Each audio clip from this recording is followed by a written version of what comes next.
Welcome to the Deep Dive, where we unpack complex topics and really try to extract the most important nuggets of knowledge from the sources you need to know about. Today, we're taking a deep dive into the public annual report of the Czech Republic's Security Information Service, that's the BIS, for the year 2024. Yeah, and this isn't just some, dry government document. It's actually a vital window into the evolving landscape of global threats, really seen through the eyes of a national intelligence agency. Our mission today really is to distill the key messages, maybe some surprising facts, and help you understand the multifaceted challenges a modern democratic nation faces, both from within and from abroad. Absolutely. We'll cover, pretty much everything from those persistent state-sponsored threats to the surprising and frankly kind of unsettling impact of social media algorithms on national security. It's a fascinating look at how a country like the Czech Republic works tirelessly day in and day out to protect its constitutional order, its economic interests, and of course, its citizens in what feels like an ever-shifting world. Okay, so let's unpack this first major theme. The director's message in the BIS report, it makes it immediately clear. Russian aggression against Ukraine, it continues to cast this long shadow. It's undeniably impacting the Czech Republic. And Russian intelligence activities, they remain a persistent kind of shape-shifting threat. What's the core insight the BIS is offering us regarding Russia's tactics here? Well, what's truly fascinating, I think, is the sheer breadth and the adaptability of Russia's tactics. It goes way beyond the direct impact of the war itself. The BIS report details these continuous, quite aggressive efforts to undermine stability and, crucially, trust in democratic institutions. It's not just traditional spying anymore. It feels like a full-spectrum assault. Take direct operations, for instance. We're seeing attempts at actual physical sabotage, like the one they detected at a bus depot in Prague's Klíčov district. And then there was that alarming case of self-igniting packages sent via air transport. These are pretty overt acts, really designed to create disruption and, fear. But then you have this emergence of what the report calls telegram agents. And this is, it's a profoundly unsettling shift, isn't it? It reveals a new frontier in hybrid warfare. Russia's actively exploiting societal vulnerabilities, recruiting individuals, often, as the report says, economically vulnerable migrants, or maybe those with links to organized crime through simple online ads on platforms like Telegram. Yeah, just ads. Yeah, promising easy money for tasks that range from just transporting packages to actual arson attacks. The deeper insight here, I think, is that the psychological effect of these actions, aiming to instill widespread fear, reduce public support for Ukraine, it's probably just as crucial to them as any physical damage. It shows a chilling adaptability in their hybrid warfare playbook. That's a really crucial distinction, that blend of physical disruption with the psychological warfare element. Yeah. The report also outlines clear influence operations. How do these maybe softer tactics pose a different kind of threat? What examples does the BIS highlight there? Indeed. These are really designed to manipulate public perception. So discord. We saw this clearly with the coordinated bomb threats targeting hundreds of schools across the Czech Republic back in September 2024.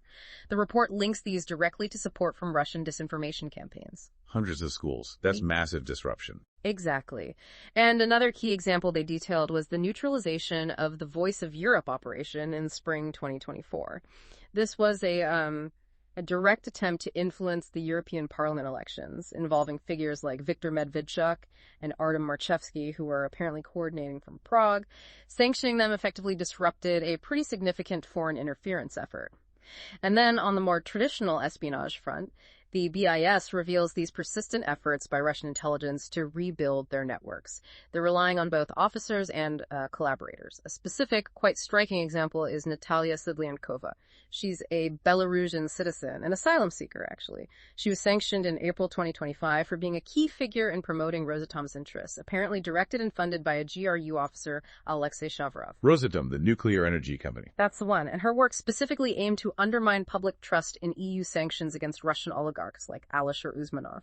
It just highlights the insidious nature of their long-game influence operations. Yeah, it's clear from the report that cyber activities remain a huge battleground. So, what does the BIS tell us about the current state of Russian state-supported cyber threats, particularly in 2024? Well, the report indicates that Russian state-supported cyber activities actually returned to pre-war levels in 2024. That's a significant rebound and definitely a cause for concern. The most active actor they identified was APT-28, a group widely linked to the GRU. They were relentlessly targeting military, international relations, political entities, critical infrastructure, pretty much across the board in EU and NATO countries. And how are they getting in? What are the attack vectors?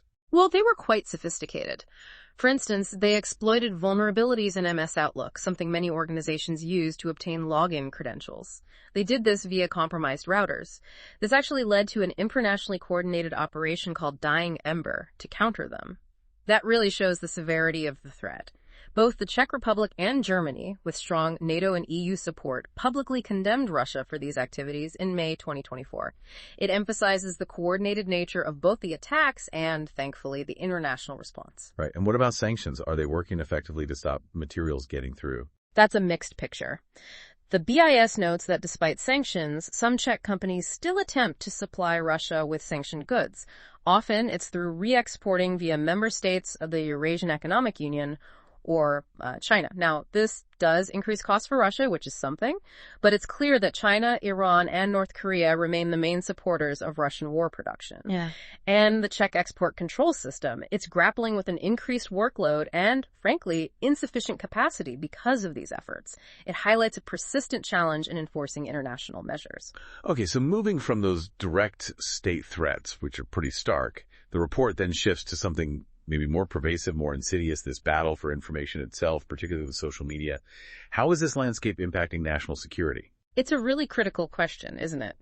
How do social network algorithms, which are designed simply for profit and engagement, paradoxically end up impacting national security? The report describes what they call the rabbit hole effect, where algorithms prioritize emotionally charged content over actual facts. This just facilitates the rapid spread of false information and can even foster addiction. Right. You click on one thing and suddenly your feed is full of it. Exactly. And while the report says the overall reach of disinformation actors in the Czech Republic largely stagnated in 2024, there's still a significant portion of society regularly consuming it that makes them highly vulnerable. And the BIS crucially distinguishes between disinformation from domestic actors, which is often financially motivated. It's become a bit of a profitable business, sadly, and that's sponsored by foreign powers like Russia and China. So how do Russia and China differ in their approach here? Well, Russia's long-term strategy of exploiting events to incite discontent is highlighted. They point to channels like 42tsen.com and Selsky Rozum, the latter specifically linked by the BIS to Russian intelligence. These channels push inflammatory narratives. They even called for information on Czech weapon manufacturers at one point. Wow. Yeah. China, on the other hand, tends to focus on promoting an exclusively positive image of itself. It's a different tactic, but still influence. But a truly significant risk identified across the board, really, is the instrumentalization of artificial intelligence for spreading disinformation. AI-controlled bots that can behave like humans. They can create what the report calls weapons of mass confusion through deepfakes, manipulated media. It just utterly blurs the lines of truth, and that undermines trust in national institutions, especially during sensitive times like elections. That is deeply concerning, especially when you think about how it affects individuals.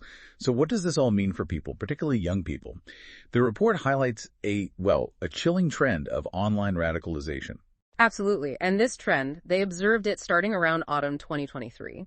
It involves young people, predominantly boys aged, say, 13 to 21, mostly Czech nationals.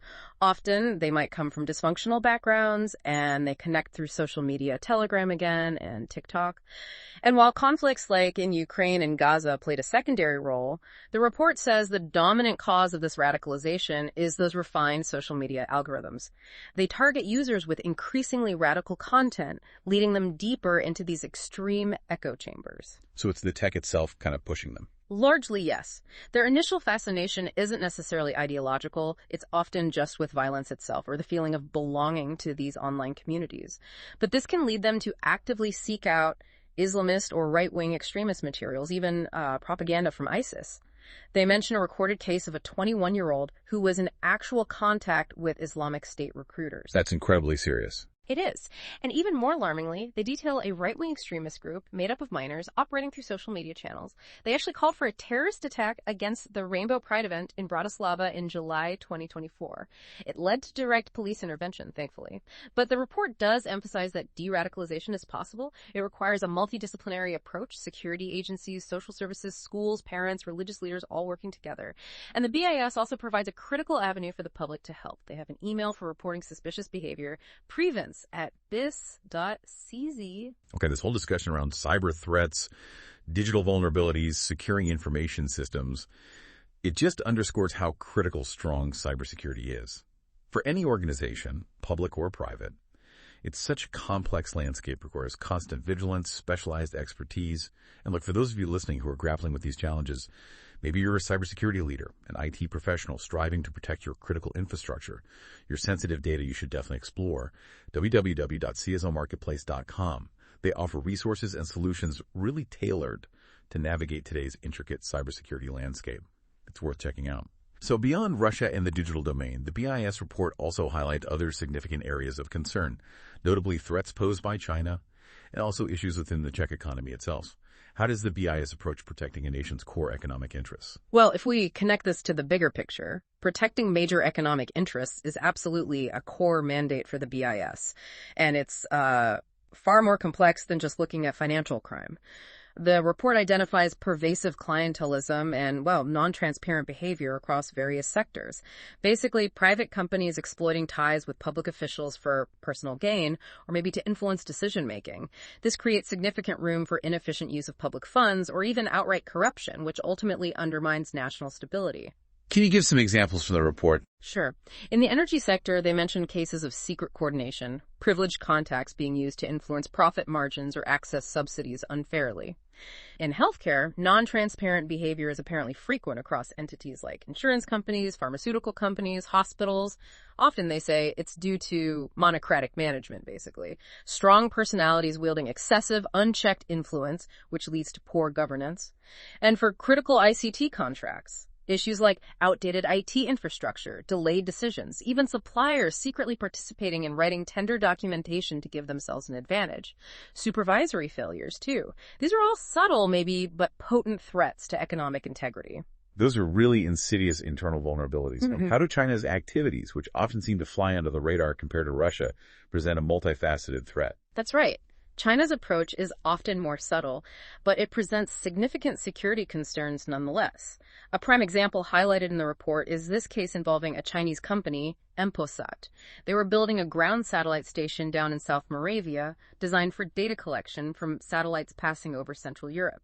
Now, this facility was designed to communicate with the Jilin satellite network, a Chinese constellation, mostly for remote sensing, but notably linked in this report to providing high-res images to groups like the Wagner private military group. Wow, so potential military application. Exactly. It posed real risks of being used for military or intelligence purposes against Czech interests. The station was eventually removed in May 2025, but only after direct government intervention. It shows a pretty direct challenge to national sovereignty and security. Beyond that, Chinese intelligence services also continued cultivating relationships with pro-China individuals within the Czech political scene. The goals: promote China's interests, weaken Czech-Taiwanese cooperation, and actively avoid discussions about human rights. Standard playbook, really. They also gather intelligence to shape China's broader international approach. And then there's China's relentless pursuit of commercial and technological dominance. That poses risks to Czech know-how supply chains. There are concerns about technology transfer and joint ventures, the potential misuse of civilian tech in China's military industry. And cyber, too, presumably. Oh, absolutely. The report describes China's extensive cyber ecosystem, which includes private IT companies directly cooperating with intelligence services. This is under China's whole-of-society approach and their national intelligence law. It's an alarming blurring of lines between state and corporate power. Okay, finally, the report touches on terrorism and migration. And here, perhaps, the picture is a bit more reassuring for the Czech Republic, especially compared to some other European nations. What did the BIS find?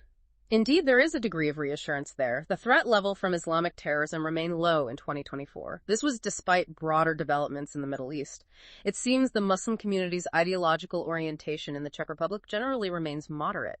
And interestingly, anti-Israeli actions were primarily led by Czech left-wing activists, not radicalized Muslims. That's a key distinction the report makes. Migration, particularly from Ukraine. The situation there also remains stable. Ukrainian citizens seem to be integrating well, and their economic contribution actually exceeded the financial support they received, which is quite positive. A new mass migration wave is only really considered likely if Ukrainian defense were to collapse, and Russia made a significant breakthrough. Thankfully, that wasn't the scenario in 2024. Right. So, given the scale and complexity of all these threats we've discussed, Russia, cyber, China, internal issues, radicalization, it really makes you wonder about the intelligence agency itself. How does the BIS actually tackle all these challenges, and how do they ensure their own integrity and effectiveness in such a complex environment? That's a vital question, isn't it? And the report really underscores the critical role of cooperation, both nationally and internationally. That seems key to how they operate effectively. On a national level, the BIS exchanged over 70 pieces of information with military intelligence, over 40 with the Office for Foreign Relations and Information, the other intelligence body. That shows vital interagency collaboration. They also work very closely with the Czech police. They vetted over 1.8 million visa applications, including a big jump from Russian nationals trying to get into Schengen states, and 20,000 reliability certificates just for airport access. That's a huge volume of vetting. It really is. And they also work hand in hand with entities like the National Security Authority, the Ministry of Interior on asylum, migration, citizenship applications, even vetting checks applying to join the Ukrainian armed forces, the Ministry of Foreign Affairs, the Digital and Information Agency. They even initiated 18 foreign investment screenings in 2024 alone. It's deeply integrated. And internationally. Internationally, the BIS cooperates with over 100 intelligence services from more than 80 countries. The focus, naturally, is on their EU and NATO partners. They actively participated in crucial groups like the Counterterrorism Group, the NATO Civilian Intelligence Committee. They received over 14,000 reports and sent out over 2,500 documents in 2024. And a key focus throughout 2024, as we mentioned earlier with Voice of Europe, was protecting the European Parliament elections from foreign interference. That shows their integrated role in broader European security. Okay, and what about the BIS's internal workings? How do they police themselves, ensure their own integrity and effectiveness while operating in such a, clandestine and high-stakes environment? Yeah, the report does address that. It explicitly mentions internal oversight via an inspection department. And notably, the long-awaited independent oversight body for intelligence services of the Czech Republic finally began its activities in July 2024. Having that kind of independent oversight is really crucial for public trust and accountability in this field. Definitely. And what about resources, budget, tech? Well, the BIS's budget for 2024 was over 2.2 billion Czech koruna. However, the report notes that personnel expenses were negatively impacted by government consolidation measures, and there was a significant increase in operational costs, things like computer program licenses and especially energy commodities. Electricity was up nearly 89%, gas up 23%. That hits hard. Wow, even intelligence agencies aren't immune to energy price hikes. Apparently not. And while they did make investments in a new intelligence information system and modernizing technology, the report itself states the level of expenditures was basically a minimal maintenance level. It explicitly says this isn't sustainable in the long term, given how rapidly information and communication technologies are developing. So it clearly indicates a necessity for strengthening their capacities, personnel, budget, just to keep pace with that evolving threat landscape we've been discussing. You know, what's fascinating there is that even a top intelligence agency faces the same tech and resource challenges as so many other organizations. It really reinforces the idea that staying ahead in the cybersecurity game, for instance, is this ongoing, evolving battle. It requires constant investment, and sometimes you need external support and expertise. And again, if you're a CISO listening, a security executive, anyone involved in protecting your organization's digital assets, remember that solutions and expertise are out there. Do visit www.cisomarketplace.com. They have resources that can help you strengthen your defenses against exactly these kinds of sophisticated threats we've discussed today. So summing up, today we've really navigated the complex security landscape of the Czech Republic, seen through the lens of its intelligence service, the BIS. From that ongoing shadow war with Russian intelligence and the digital battle against disinformation and online radicalization to those hidden economic vulnerabilities and the rising strategic challenge from China, it's just so clear that a nation's security is this multi-layered, interconnected endeavor. It requires constant vigilance and adaptation. Yeah, so what does this all mean for you listening? I think it's a powerful reminder of how deeply global events and technological shifts impact even seemingly distant nations. It really highlights the constant need for vigilance, for critical thinking about the information we consume online and elsewhere, and the vital role of international cooperation in this ever-changing world. Which leads us maybe to a final thought to consider. In an era where information itself can absolutely be weaponized and influence operations are just becoming increasingly sophisticated, how can we as individuals, as societies, get better at discerning truth from manipulation? How do we build greater resilience against these threats that often operate invisibly right under our noses? Something to definitely think about. Thank you for joining us on this deep dive. Until next time, stay curious, stay informed, and keep digging for those insights.